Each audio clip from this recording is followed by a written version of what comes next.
And thank you for tuning in. You're listening to the Beyond 50 radio program. I'm Daniel Davis. Joining us here on the program today is our guest, Mark Newman of ZRT Laboratory, and today we're going to be talking about the importance of vitamin D. Kind of curious about what vitamin D does. And Mark Newman, thank you for joining us here on the Beyond 50 radio program. Glad to be here. Thanks for having me. Now, vitamin D, let's talk about that. It's something you don't really hear too much about. Well, I think that was true in the past, but I think in the more recent times it's beginning to get out there a little bit on a lot of mainstream news, and different things are picking it up because it is so vital to our health. Now, what is vitamin D exactly? Well, vitamin D is kind of was mislabeled as a vitamin. It's really more like a steroid.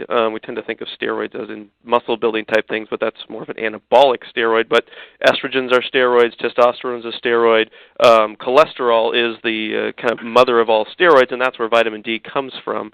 It was named as a vitamin in the early 1900s. Vitamin simply means any organic compound that's required as a nutrient in tiny amounts by an organism. So they figured out, hey, we know if we give cod liver oil or butterfat, which happened to have vitamin A and vitamin D, although they didn't know it at the time, if we give these to people or rats or whatever, it prevents a couple of things. Dry eye, which is sort of random, but happens to be a vitamin A deficiency issue, and it prevents rickets. Rickets is when your bones get soft. Predominantly this is happening in children, and you can go on Google Images and type in rickets and see in a hurry that it's a pretty debilitating sort of thing. But that's caused by vitamin D deficiency. So they knew if they gave this butterfat or cod liver oil to organisms that it prevented both of these things. And they said, well, there's this vitamin thing in it, so we'll call that vitamin A.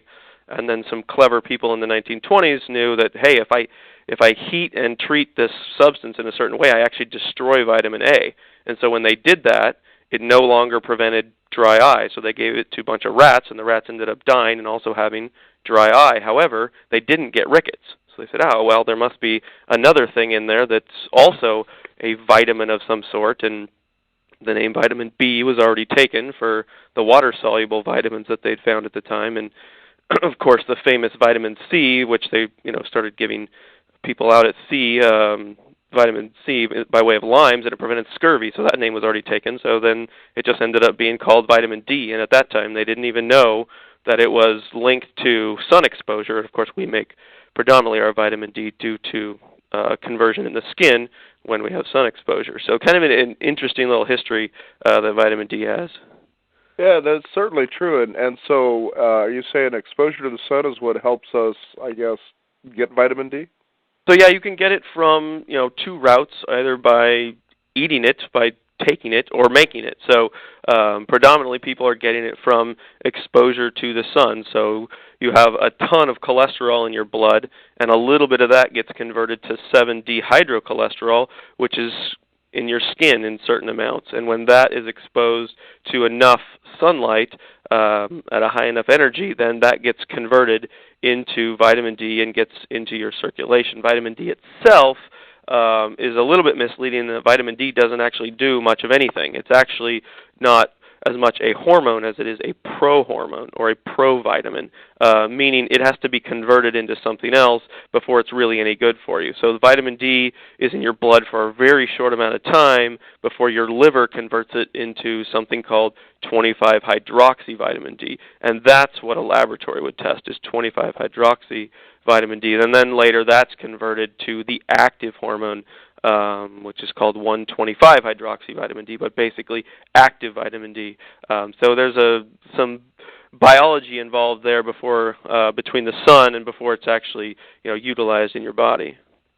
Now, there must be a good reason for having vitamin D besides from preventing rickets. What is the reason that the body needs or makes vitamin D? Yeah, I mean, that was its classical use or understanding, was that it helped prevent rickets. And unfortunately, and fortunately, I guess, depending on your perspective, it doesn't take very much vitamin D to prevent rickets. So you give a little cod liver oil, a little bit of sunlight exposure, and you can prevent rickets. But vitamin D is also involved in a lot of other things at which your levels need to be a little bit higher to really have any effect. So it's really working on three kind of facets. One is calcium absorption. So if you don't have enough vitamin D, you don't absorb calcium. So someone with low vitamin D is only going to absorb about 15% of the calcium that they ingest. Someone with normal vitamin D is going to absorb about 30%. And so that's a really key thing, because calcium has a lot of positive things along with the bone, which is obvious that we use it to make bone, but it also has a lot of anti-cancer properties. So that's the main thing, is calcium absorption, and that's where it was tied in with rickets.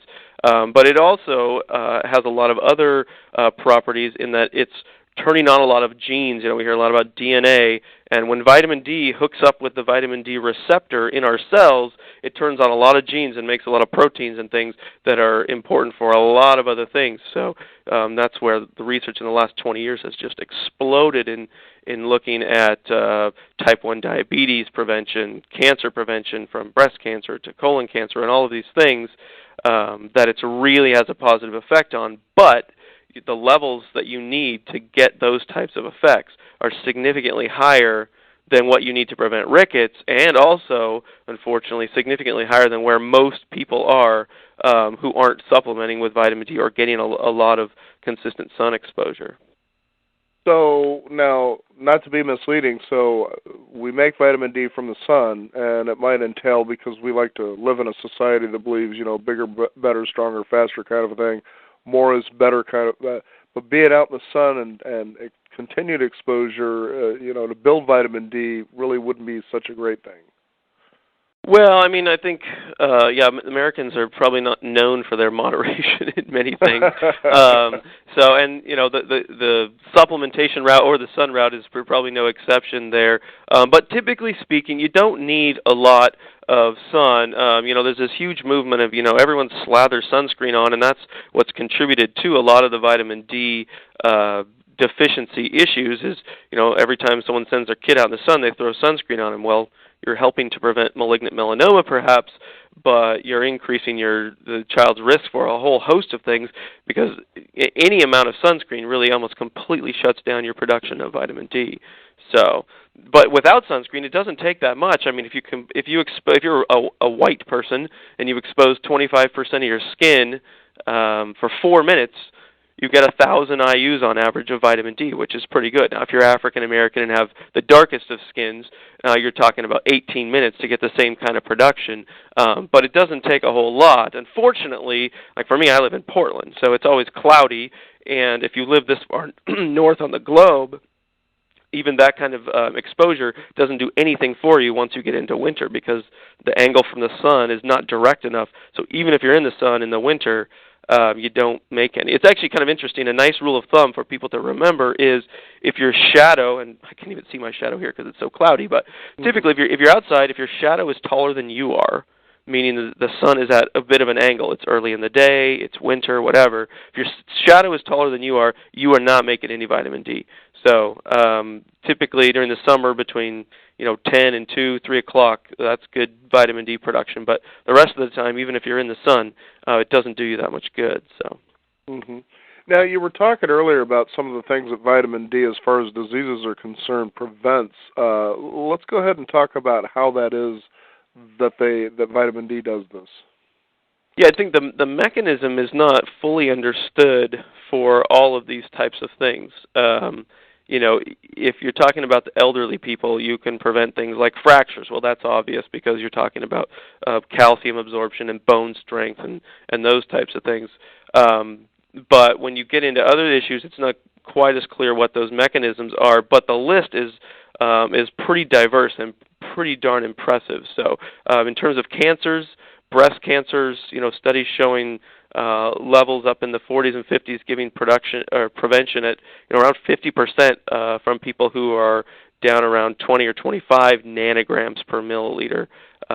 Ovarian cancer, colon cancer, non-Hodgkin's lymphoma, type 1 diabetes, I think I mentioned, multiple sclerosis. The way that researchers find that oftentimes is just, it's kind of nice, because you can sort of cheat as a researcher, in that if you look for conditions that people have more of as you get higher on the globe, like things like MS. If you look at MS rates, definitely a strong link to vitamin D. People at higher latitudes get a lot more multiple sclerosis than people at the equator.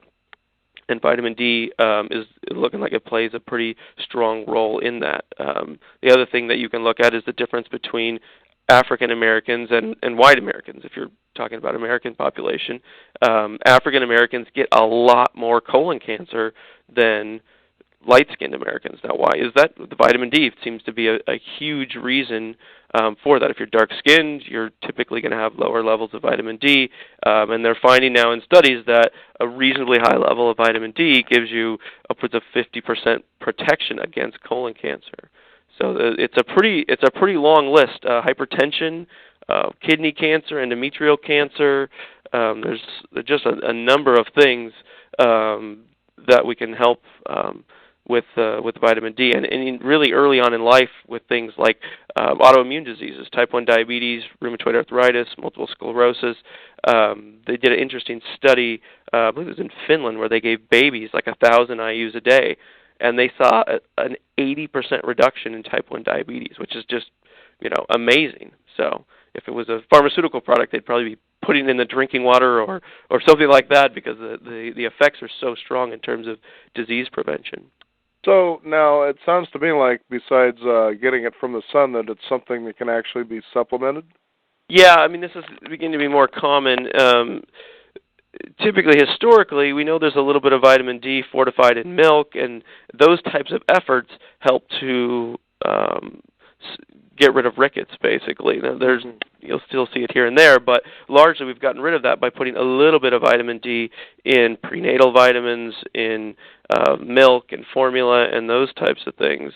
But the issue of getting your levels up to where you're actually seeing prevention of things like cancers and things of that sort, it really takes a little bit more aggressive supplementation, and most people are needing significantly more than that. Most multivitamins might have 400, maybe 800 IUs a day. And research is showing that a good rule of thumb, although it varies a lot from person to person, is that you need about 100 IUs a day to raise your blood levels of 25-hydroxyvitamin D by 1 nanogram per milliliter. Now, when you look at all these epidemiological studies, you're comparing people at 40, 50 nanograms to people who might be at 15, 20, 25. So if you do the math, to raise your levels 25, 30 nanograms per milliliter to get up in those optimal ranges, you need a whole lot more than what we're getting from multivitamins and those sorts of things. So people are starting to look at more aggressive supplementation. So unfortunately, the people who control what we say are quote-unquote safe levels are exceptionally conservative when it comes to the numbers. I think the highest known safety limit is 4,000 international units, as determined by some board somewhere. And those levels are, if you look at the actual research and the safety studies, are considerably lower, tenfold lower than what have ever been shown to cause any issues in terms of people's levels being too high. So. Well, that's interesting, that you'd have, it sounds like, a group of people that are deciding what's good and what's bad, but basically it sounds to me like just kind of allow nature to take its own course. Yeah, unfortunately, it's become somewhat arbitrary where these people draw these limits. The people in the United States said, well, we think 4,000 is as high as you ought to go a day, 4,000 international units a day, so we'll divide by 2, and we'll say 2,000 should be your upper safety limits in terms of, a supplement. Whereas the people in Europe said, well, 4,000 is low, we think 10,000 is actually okay. But instead of dividing by 2, they said, well, we'll be conservative and divide by 5. So they both came to this very low level and very arbitrary 2,000 international units a day. But again, if you look at the research, there's no study that's ever shown adverse effects at daily supplementation lower than 40,000 international units a day. Intuition should really reign. If you're in the sun and you're exposed not sunburning, but just getting really good sun exposure for, a relatively short amount of time, 20, 30 minutes, you can make 25,000 international units a day. And so to say that, supplementation is excessive at 2 and 4,000 international units a day it really defies logic, but that really is holding, I think, a lot of people back from getting their levels to really an optimal position. So. Now, I'm kind of curious, as a person gets older, and it seems that as we get older, things become more depleted, or we're just not able to build or rebuild things as quickly as we used to be. Do you see vitamin D deficiency happening with people who are older? Well, it's of course across the spectrum of all ages, starting with, breastfed infants are notoriously low because breast milk doesn't have much vitamin D. But to answer your question, yeah, when you get older, you actually have less of the vitamin D substrate, the thing that vitamin D is made from, the 7-dehydrocholesterol. We all know we have plenty of cholesterol as we get older typically, but that 7-dehydrocholesterol, there's less of it in your skin. So the same amount of sun exposure is actually going to get you to not as high a level. To compound this, we often find as we age, we struggle with our weight a little bit more. We're not as active, those sorts of things. Obesity is actually another quote-unquote risk factor for vitamin D deficiency because it's a fat-soluble vitamin.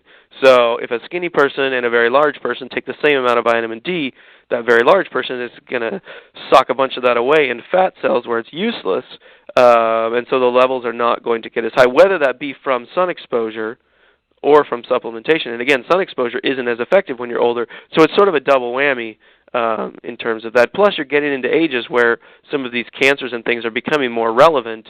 So, yeah, it's really a big issue, and as we get older. When you talk about cancer, it seems that this is just something that's more and more prevalent in our society. Why is that, and is vitamin D possibly tied into the possibility of seeing more and more cases of people who have cancer? Yeah, I mean, that's a really big question in terms of why we have more cancer. I mean, obviously there are a lot of factors in that, the biggest of which is just we're living longer. So, your chances of getting cancer as you live longer go up. So, of course, we have more cancers. But, the things that we're doing and the things that we're not doing are also playing a role in that. I mean, certainly the amount of pollution and these types of endocrine disrupting compounds that we're exposed to is at play there. But then vitamin D also, I think, is obviously playing a big role in that. Us as compared to our ancestors, I'm at work inside. I have windows, so even if there's sun, the window blocks all of the UVB that I could use to make vitamin D. Whereas my ancestor, who's out farming or whatever, is getting a lot more vitamin D on a regular basis.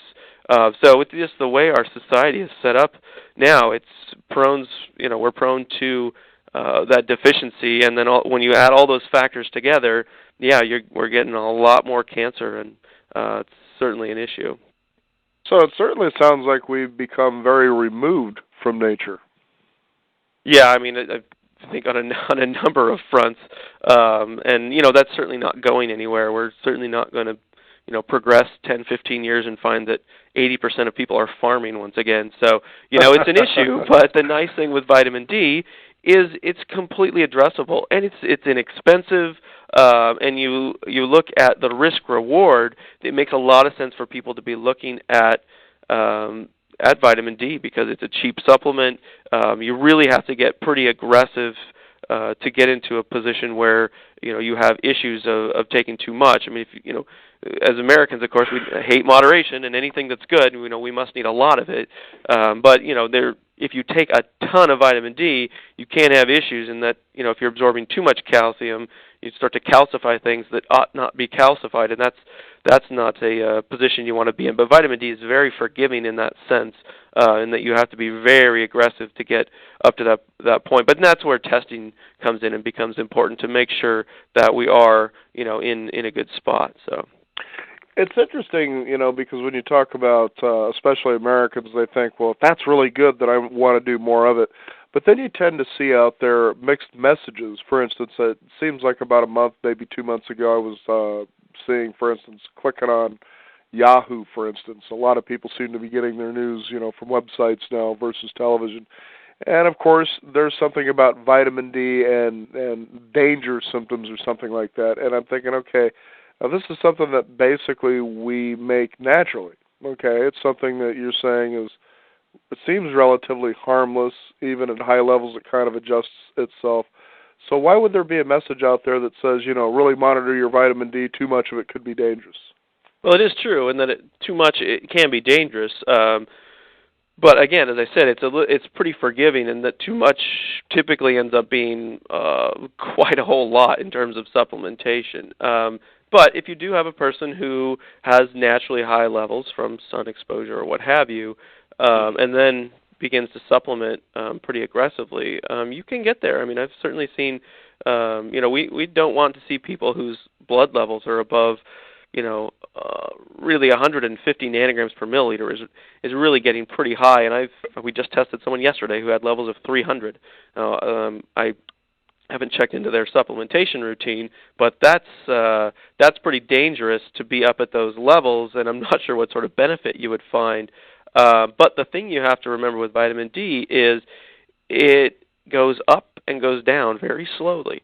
So the half-life of what we're measuring, 25-hydroxy vitamin D, is about 2 weeks.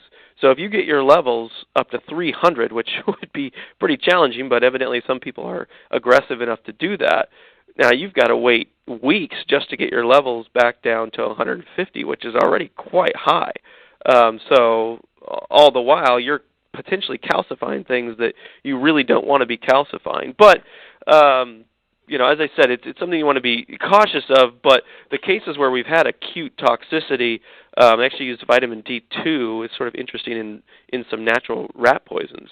And there have been some cases where people have, I don't know, accidentally, allegedly, I don't know, I might want to question their spouses about that one, but where some people were taking like over 1 million international units a day, which is just crazy levels, and their blood levels are up at 600-700 nanograms per milliliter, and their symptoms are actually relatively mild, but there are some potential adverse effects from that, and really no known benefits of being up at ridiculously high levels. So, but the thing with vitamin D that's interesting, and is where a laboratory comes in, is if you put 1,000 people on the same dosage of vitamin D, they're going to end up in a pretty diverse location in terms of their levels when they're done with their supplementation.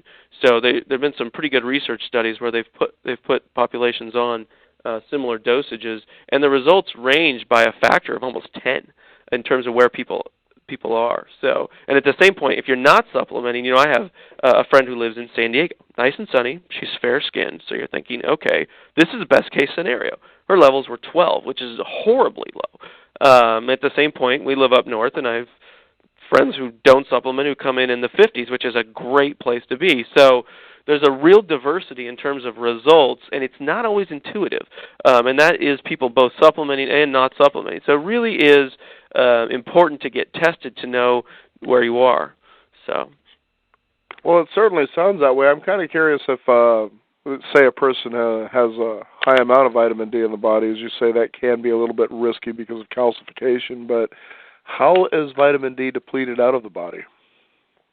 Well, it's really simply just used. I mean, you have a store of vitamin D in terms of this 25-hydroxy vitamin D is circulating around, and it's all bound up to a binding protein, so it holds on to it nice and tight. And then as you need it, it goes into the cell, and it's converted to its active form, and then it's metabolized and just excreted in urine or wherever. So there's not really some event or some condition, something like that, where you're going to go from a high vitamin D to a low vitamin D in a very short period of time. So it's utilized throughout the entire body, and so it's being constantly made and constantly used, and that's why it's important, especially with its seasonality, with the obviously from winter to summer. It's why it's important to periodically monitor your levels to make sure that you're at a reasonable place. So. Well, very good. Well, it sounds like testing can be very important, especially when it comes to disease prevention with vitamin D. So how can people find out more about doing that?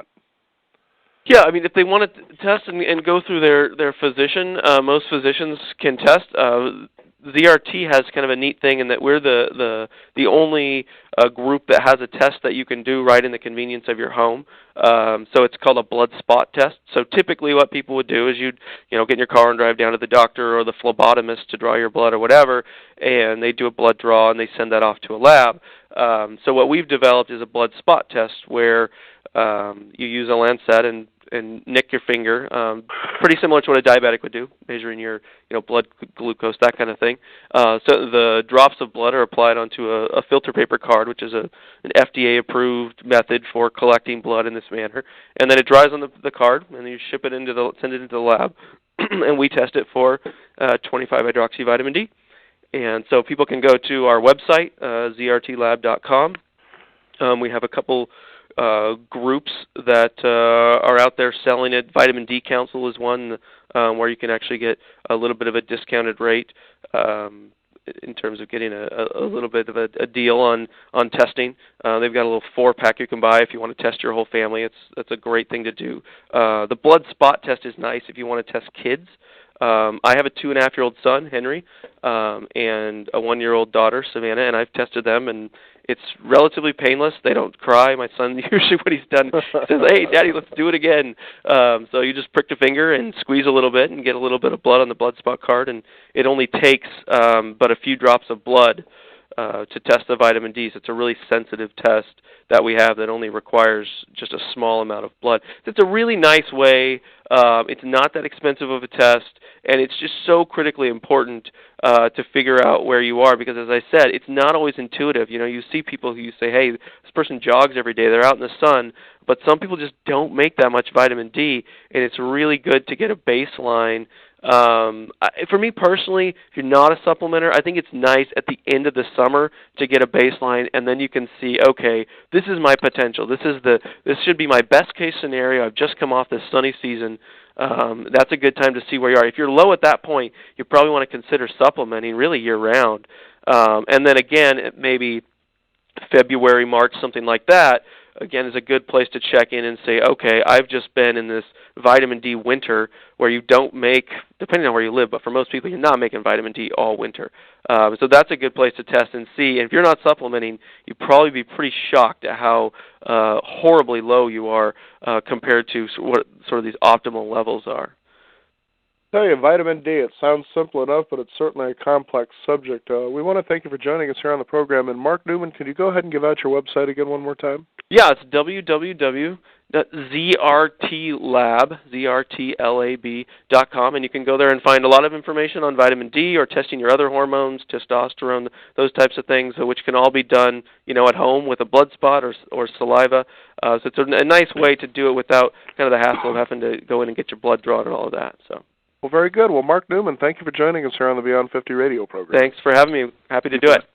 So be sure, people, that you get out there and you get plenty of vitamin D. It's a great prevention for all sorts of ailments and diseases, it sounds like.